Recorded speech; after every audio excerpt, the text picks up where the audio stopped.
नमस्ते प्यारे बच्चों। आज मैं आपको क्लास 9th में संख्या पद्धति लेसन का नाम है, इसको मैं पढ़ाने जा रहा हूँ। इसको बहुत ध्यान से देखिएगा। ये क्लास 9 के मैथ का पहला चैप्टर है, संख्या पद्धति। ठीक है, इसमें बताया जाएगा आपको कि प्राकृतिक संख्या क्या होती है, पूर्णांक क्या होते हैं, परिमेय संख्या क्या होती है। पहली एक्सरसाइज इसी पर डिपेंड है, ठीक है। चलिए शुरू करते हैं। प्राकृतिक संख्याएं, इसको प्राकृतिक बोलते हैं या प्राकृतिक भी बोलते हैं। कहीं कहीं प्राकृतिक बोलते हैं और प्राकृत भी संख्याएं बोलते हैं।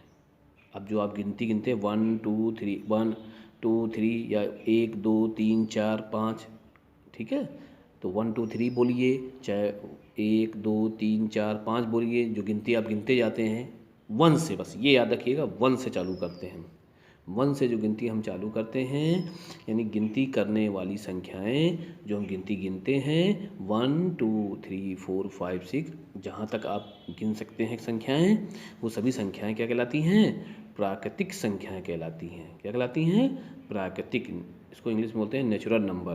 प्राकृतिक संख्याएं कहलाती हैं ये, ठीक है। इसे हम क्या करते हैं, अब बोलते हैं नेचुरल नंबर, इंग्लिश में इसको बोलते हैं नेचुरल नंबर।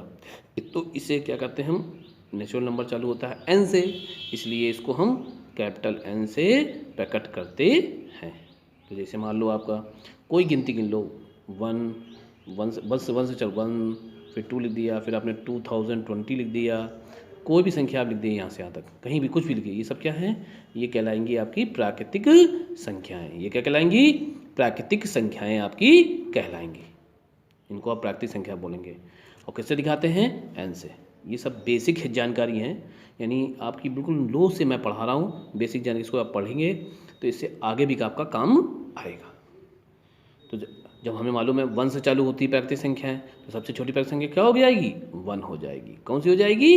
1। तो 1 सबसे छोटी एवं पहली प्राकृतिक संख्या है। भाई 1 से चालू होती है तो 1 क्या होगी? सबसे छोटी प्राकृतिक संख्या होगी, ठीक है। आगे देखिए, अब हम क्या करते हैं, अगर कोई प्राकृतिक संख्या है, मतलब कोई संख्या मान लीजिए 1 2 3 4 1 2 3 10 15 20 कुछ भी, अगर कह किसी प्राकृतिक संख्या में एक जोड़ने पर उसकी अगली प्राकृतिक संख्या प्राप्त होती है, यानी मान लो, और उसे हम क्या बोलते हैं? अनुवर्ती संख्या बोलते हैं। उसको क्या बोलते हैं हम? अनुवर्ती संख्या बोलते हैं। जैसे मान लो 1 में अगर हम 1 ऐड कर दें, जैसे मान लो यहाँ पर 1 है, 1 में 1 ऐड कर दें तो 1 एक कितना हो जाता है? 2 हो जाता है। तो 2 भी क्या कहलाएगी? प्राकृतिक संख्या। यानी एक जोड़ने, अगर एक मतलब यहाँ पर आपने क्या किया, 3 में 1 जोड़ दिया, एक जोड़ा, तो क्या मिल जाएगा? 4। यानी जो प्राकृतिक संख्याएं होती हैं, जैसे मान लो 1 है, 2 है, 3 है, तो जैसे 3 कैसे आया? 2 में 1 जोड़ने पर आया, ठीक है। 4 कैसे आया? 3 में, यानी उसके एक आगे वाली संख्या में, जैसे मान लो ये संख्या लिखी है 1 2 3 4 5 6, तो हमने कहा 3 कैसे आया? जब 2 में हमने क्या किया, 2 में क्या किया, 1 जोड़ दिया तो 3 आ गया। 3 में 1 जोड़ दिया तो क्या आ गया? 4। 4 में 1 जोड़ दिया क्या आ गया? 5। 5 में 1 जोड़ दिया क्या आ गया? 6 आ गया। तो इस प्रकार एक एक जोड़ने पर आता है। तो जब हम एक जोड़ के अगली प्राकृतिक संख्या आती है तो उसको क्या बोलते हैं? हम अनुवर्ती बोलेंगे। क्या बोलेंगे? अनुवर्ती, ठीक है। एक जोड़ने पर अगली प्राकृतिक संख्या प्राप्त होती है, जिसे उसकी अनुवर्ती संख्या कहते हैं। इसकी अनुवर्ती, जैसे 2 की अनुवर्ती क्या होगी? 3, क्योंकि 2 की अनुवर्ती क्या है? 3 है, ठीक है। अनुवर्ती मतलब कि 2 के बाद क्या आएगा? 3 आएगा। 5 के बाद क्या आएगा? 6 आएगा। 10 के बाद क्या आएगा? 11। जो 10 के बाद आता है ना, तो उसको बोलते हैं हम अनुवर्ती। उसी प्रकार अगर एक किसी प्राकृतिक संख्या में एक घटाने पर उसके ठीक पहले वाली प्राकृतिक संख्या प्राप्त होती है, जिसे उसकी पूर्ववर्ती संख्या कहते हैं। क्या बोलते हैं हम? पूर्ववर्ती, मतलब पूर्व माने पहले। पूर्व माने क्या होगा? पहले। पूर्व माने क्या होगा? पहले। मतलब जैसे 2 के पहले क्या आता है? 1। 10 के पहले क्या आता है? 9। 15 के पहले क्या आता है? 14। ऐसे करके, यानी 16 के पहले क्या आता है? 15। तो एक घटाने पर, मतलब, ठीक है। तो एक घटाने पर जो संख्या प्राप्त होती है उसको हम क्या बोलते हैं, पूर्ववर्ती। जैसे 9 में 1 जोड़ा तो 10 आया, तो 9 की अनुवर्ती क्या हो गई, तो 9 की अनुवर्ती 10 हो गई। ठीक है, और उसी प्रकार 10 में अगर हम घटा दें तो क्या मिल जाएगा, 9। तो 10 की पूर्ववर्ती क्या हो जाएगी, 9। तो एक कम करेंगे तो पूर्ववर्ती मिलती है, एक जोड़ेंगे तो अनुवर्ती मिलती है। समझ में आ गई प्राकृतिक संख्या। फिर समझो प्राकृतिक संख्या क्या होती है, जो हम गिनती गिनते हैं वो सभी हमारी प्राकृतिक संख्याएं कहलाती हैं। अगर कोई प्राकृतिक संख्या मान लो 10 है, 10 में 1 जोड़ने पर जो संख्या अगली प्राप्त होगी वो अनुवर्ती कहलाती है 10 की, और 10 में अगर 1 कम कर दें तो जो पीछे पीछे प्राप्त होती है वो पूर्ववर्ती संख्या कहलाती है। ठीक है, चलो आगे देखते हैं भाई। आगे क्या है, पूर्ण संख्याएं। पूर्ण, पूर्ण माने पूरा, पूर्ण संख्या, सभी संख्याएं, मतलब कोई छुट्टी नहीं, पूर्ण संख्याएं। पूर्ण संख्या क्या होती है, अब जो प्राकृतिक संख्या होती है उसमें हम जीरो को भी शामिल कर लेते हैं। जो प्राकृतिक संख्या होती है उसको हम क्या करते हैं, जीरो को भी हम शामिल कर लेते हैं। जो जीरो को शामिल कर लेते हैं यानी जीरो चालू करते हैं हम, जो प्राकृतिक संख्या हैं उसमें अगर जीरो भी शामिल कर लिया तो वो संख्याएं पूर्ण संख्या कहलाती है। यानी जीरो नहीं है तो प्राकृतिक संख्या, जीरो है तो पूर्ण संख्या है। ठीक है, बात समझ में आ गई। तो अगर कहा जाए सबसे छोटी पूर्ण संख्या कौन सी है, जीरो है। कौन सी है, जीरो है सबसे छोटी पूर्ण संख्या। इसे हम W से प्रकट करते हैं। किससे प्रकट करते हैं, W से प्रकट करते हैं, कैपिटल W से, क्योंकि इंग्लिश में इसको बोलते हैं होल नंबर। ठीक है, इसलिए इसे W दिखाते हैं। क्या बोलते हैं इसको हम, होल। तो होल चालू होता है W से, पहले अच्छा शब्द है ना, अच्छा, तो इसलिए इसको हम W दिखाते हैं। अब क्रमागत पूर्ण संख्या क्या होती है, क्रमागत मतलब क्रम से आने वाली, क्रम से बात। जैसे 1 के बाद क्या आता है, तो 2 आता है, 2 के बाद क्या आता है, 3, 3 के बाद क्या आता है, 4। तो अगर 2-3 संख्याएं ये दी गई हैं आपकी, इसमें अंतर देखो समान है। 2 में 1 में 2 में कितना अंतर है, 1 का। 2-3 में अंतर कितने का है, 1 का। 3 और 4 में अंतर कितने का, 1 का। तो इसको बोलते हैं हम क्रमागत संख्याएं, यानी अंतर समान होना चाहिए। 3-4 संख्याएं दी गई हों उसमें अंतर समान होना चाहिए। अगर ऐसी कोई संख्याएं हैं तो उसको बोलते हैं क्रमागत पूर्ण संख्याएं। ठीक है, क्रमागत पूर्ण संख्या है। इसके बाद आता है बेटा पूर्णांक। क्या आता है, पूर्णांक क्या होते हैं। देखो पूर्णांक क्या होते हैं, यानी प्राकृतिक संख्या क्या होती है बेटा, 1 2 3 4 5, यानी 1 से लेकर जो गिनती हम गिनते हैं वो हमारी प्राकृतिक संख्याएं कहलाती हैं। फिर क्या हमने बोला, पूर्ण संख्या क्या होती है, यानी अगर जीरो भी शामिल हो जाए उसमें, अंदर जीरो भी आ गया, भाई तुम भी आ जाओ, अगर जीरो भी शामिल हो गया तो वो संख्याएं पूर्ण संख्या कहलाती हैं।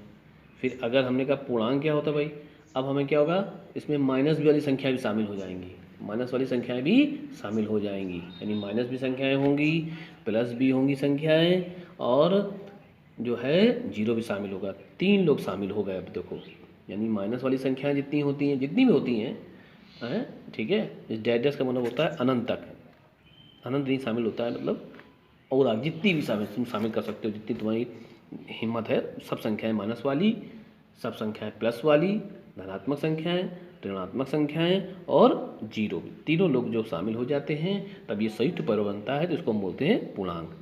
ठीक है, इसको क्या बोलते हैं हम, पूर्णांक बोलते हैं। देखो ये हमने चार्ट समझा दिया, ये जीरो है शामिल, ये जीरो की इधर कितनी होती है, जीरो के इधर जाओगे तो क्या होता है, माइनस संख्या रेखा पर, अगर इसको बोलते हैं हम संख्या रेखा। ठीक है, जीरो आपने 6 7 8 में पढ़ा होगा, संख्या रेखा बताई गई होगी आपको। तो जीरो किधर चलेंगे आप, तो माइनस वाली संख्या मिलेंगी, जीरो किधर चलेंगे तो प्लस वाली संख्या है, इसको बोलते हैं धनात्मक पूर्ण संख्या है। भाई धन लगा हुआ तो धनात्मक, और याद रखना संख्या के आगे धन नहीं लगाया जाता है। ठीक है, अगर धन नहीं लगा तो धनात्मक ही कहलाती हैं। हाँ, ऋण लगा दिया था जिससे समझ में आए ऋण है, ऋणात्मक संख्याएं हैं, और ये जीरो है, यानी सभी संख्याएं, तीनों लोग भाई भाई जो है शामिल हो जाएंगे, तो इसको बोलेंगे हम पूर्णांक। इसको क्या बोलेंगे हम, पूर्णांक बोलेंगे। ठीक है, अब आता है लास्ट में परिमेय संख्या। परिमेय संख्या क्या होती है, परिमेय संख्या, परिमेय संख्या देखो भाई, परिमेय, परिमेय संख्या देखो ऐसी संख्या जिसको हम P/Q में लिख सकें, P/Q में प्रकट कर सकें। P/Q मतलब भिन्नात्मक रूप में उसको बोलते हैं, है ना। यानी पी अपॉन क्यू के रूप में प्रकट कर सके, उसको दिखा सके, यानी एक अंश में हो और एक हर में हो। ऊपर को वाले को बोलते हैं हम अंश, इसको क्या बोलते हैं हम, ऊपर वाले को बोलते हैं अंश बोलते हैं इसको, ये अंश होना चाहिए, इसको बोलते हैं हम अंश, ठीक है। और ये क्या कहलाता है, जो पी है इसको बोलते हैं हम हर, यानी इस रूप में जो संख्या लिखी होगी उसको बोलते हैं हम परिमेय संख्या, ठीक है। जहाँ पी व क्यू क्या है, पूर्णांक, पूर्णांक मतलब समझते हो ना, बताया था, माइनस वाला भी हो सकता है, प्लस वाला भी हो सकता है और जीरो भी हो सकता है। ये पी क्या है, पी और क्यू का पूर्णांक होना चाहिए, याद रखना पूर्णांक जरूर हो, ठीक है। और एक चीज़ और याद रखना, जो हर है ये कभी जीरो नहीं हो, अगर ये जीरो होगा तो ये परिमेय संख्या नहीं रहेगी। यानी पी का मान तो जीरो हो सकता है लेकिन क्यू का मान जीरो कभी नहीं होना चाहिए, बाकी कुछ भी हो जाए लेकिन क्यू का मान जीरो नहीं होना चाहिए, जीरो नहीं होना चाहिए। जीरो होता तो क्या होता है, अगर इसकी हम यहाँ जीरो लगा देंगे ना तो ये हो जाएगा अनंत, यानी इसका भी आंसर प्राप्त नहीं हुआ है। जीरो का भाग किसी संख्या में देते हैं तो पता नहीं क्या आता है, इसको बोलते हैं हम अनंत आता है। अनंत मतलब अभी मुझे ज्ञात नहीं हुआ है, अभी ज्ञात नहीं हो पाया है इसका कि क्या आता है, ठीक है। उसको बोलते हैं हम अनंत बोलते हैं, क्या बोलते हैं हम, अनंत। अनंत माने पता नहीं कहाँ, पता नहीं कुछ होगा, पता नहीं भाई, अनंत, ठीक है। आगे है तो याद रखना P अपॉन क्यू के रूप में लिखेंगे संख्या को। अब जैसे मान लो हमने ये लिखा, जैसे एग्जाम्पल हम देते हैं आपको 3 लिखा, तो हमने कहा ये परिमेय संख्या हाँ है भाई, इसको लिख सकते हैं, ये लोग मन कर दिया। 1 का डिवाइड देने पर संख्या पे कोई फ़र्क नहीं पड़ता। फिर हमने लिखा ये परिमेय संख्या है, हाँ है भाई परिमेय संख्या, भाई P अपॉन क्यू में लिखी है, तो जो P अपॉन क्यू में संख्या लिखी होगी परिमेय संख्या कहलाएगी। तो ये सब क्या कहलाएंगी, परिमेय संख्या कहलाएंगी। ये क्या कहलाएंगी, परिमेय संख्या, ठीक है। देखो किसी भी पूर्णांक को एक परिमेय संख्या माना जाता है, मतलब कोई पूर्णांक ले लो, 1 2 3 -1 -2 कुछ भी संख्या लिखोगे उसमें अगर एक का डिवाइड कर दोगे तो वो क्या कहलाएगी, आपकी परिमेय संख्या कहलाएगी। क्या कहलाएगी, परिमेय संख्या कहलाती है, ठीक है। कोई भी संख्या मान लो, सब परिमेय संख्या कहलाती हैं आपकी। समझ में आ रही बात।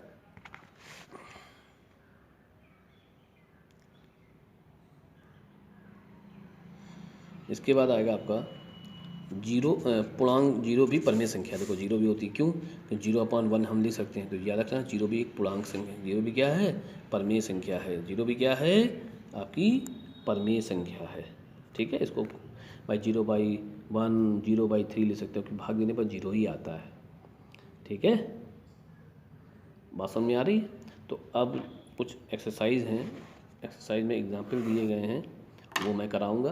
पहले आप इतना याद करेंगे, आप इतना याद करने के बाद जब ये याद हो जाए, थ्योरी देखिए मैथ में क्या होता है, ये थ्योरी आपको समझ में आनी चाहिए। सवाल तो आप बड़े आराम से कर लेंगे, थ्योरी डायरेक्ट सवाल मत किया करो, पहले थ्योरी समझा करो, उसके बारे में समझा जाता है कि मैथ है क्या, ये ऐसा क्यों है। तो पहले आप इसको याद करेंगे, परिमेय संख्या क्या होती है, उसमें ये जीरो क्या होता है, जीरो परिमेय संख्या है या नहीं है, पूर्णांक क्या होते हैं, इनको आपको पहले याद करना है। जब ये याद हो जाएंगे, ठीक है, परिमेय संख्या क्या है ना, और हमने पूर्णांक बताया क्या है, और पूर्ण संख्या क्या चीज़ है, 4 चीज़ें आपको पढ़नी पहले, फिर आप एक्सरसाइज लगा पाएंगे। तो आज मैं इतना ही पढ़ाऊँगा आपको, ये आप याद कर लेंगे। कल मैं इसके क्वेश्चन कराऊँगा आपको, अगले टर्न पे इसके मैं क्वेश्चन आपको कराएंगे, ठीक है। तो पहले आप थ्योरी याद कर ली ढंग से, खूब याद हो जाएगी, सवाल पढ़ोगे अपने आप आने लगेंगे, हमें बताने की जरूरत नहीं पड़ेगी। तो इसलिए थ्योरी ज़्यादा ध्यान दिया करो।